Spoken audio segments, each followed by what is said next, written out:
Kunlarning birida Musab ibn Umayr kelayotgan edi, roziyallohu anhu. Rasululloh sollallohu alayhi vasallam o'zining ashoblarida o'tirgandilar. Sahobalar Musab tomonga qarashdi-da, Musab ibn Umayrga ko'zi tushganidan keyin kimdir yerga qarab oldi. Kimdir ko'zini yumib oldi. Kimdir yig'ladi. Nimaga yig'laydi?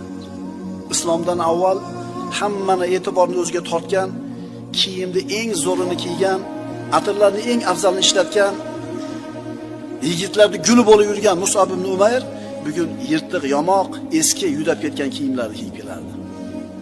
Ashoblar avvalgi holati bilan hozirgi holatini ko'rib yig'lashdi ba'zilar. Rasulullohchi, Rasululloh nima qildilar?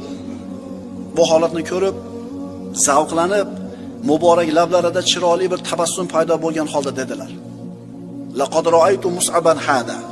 Bu Mus'abni avvalam ko'rgan edim. "Va ma bi Makkata fata an'ama 'inda abawayhi minhu." Makkadagi biron bir yigit ota-onasi tomonidan bunchalik in'omga, bunchalik erkalatishlikka loyiq bo'lmagan edi. Summa taraka zalika kullahu hubban lillahi va rasulihi. So'ngra mana shu narsani hammasini Allohga va rasuliga bo'lgan muhabbat tufayli tark qildi dedilar.